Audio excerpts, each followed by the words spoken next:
ಎಲ್ಲ ಸಂಘಟನೆಗಳು ಏನಾದವು ಈ ಕಾಂಗ್ರೆಸ್ಸಿನ ಬೆಂಬಲಿತ ಸಂಘಟನೆಗಳು ಎಲ್ಲ ಚಟುವಟಿಕೆಗಳಲ್ಲಿ ಕಾಂಗ್ರೆಸ್ ಬೆಳೆಸಿದಂಥ ದೇಶದ್ರೋಹಿ ಸಂಘಟನೆ. ಇವತ್ತು SFIಗೆ ಭಾರತದಲ್ಲಿರುವಂಥ ಸನಾತನ ಧರ್ಮ ನಾಶ ಮಾಡ್ತೀವಿ, ಕಾಶ್ಮೀರ ಪ್ರತ್ಯೇಕ ರಾಷ್ಟ್ರ ಮಾಡ್ತೀವಿ, ಪಂಜಾಬ್ ಪ್ರತ್ಯೇಕ ರಾಷ್ಟ್ರ ಮಾಡ್ತೀವಿ, ಪಶ್ಚಿಮ ಬಂಗಾಳ ಪ್ರತ್ಯೇಕ ರಾಷ್ಟ್ರ ಮಾಡಬೇಕಂತ ಮಮತಾ ಬ್ಯಾನರ್ಜಿ ಕರೆ ಕೊಡ್ತಾನೆ.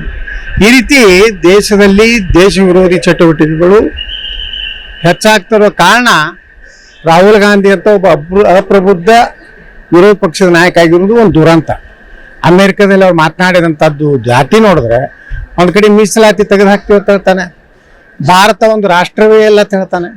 ಅಂದಾಗ ಇಂಥ ಮೂರ್ಖನಿಗೆ ಜನ 99 ಕೊಟ್ಟಿದ್ದೆ ದುರ್ದೈವ ದೇಶದಲ್ಲಿ. ಅದಕ್ಕೆ ಇದು ದೊಡ್ಡ ಷಡ್ಯಂತ್ರ ನಡೆದಿದೆ. ಇವತ್ತು ಕಾಂಗ್ರೆಸ್ ತನ್ನ ಅವನತಿಯನ್ನು ಮತ್ತೆ ಪ್ರಾರಂಭ ಮಾಡ್ಕೊಂಡು ಯಾಕೆ ಗಣಪತಿನೇ ಅರೆಸ್ಟ್ ಮಾಡ್ತಾರೆ. ಗಣಪತಿಯಿಂದಲೇ ಸ್ವಾತಂತ್ರ್ಯ ಬಂದಿದೆ, ಗಾಂಧಿಯಿಂದ ಅಲ್ಲ.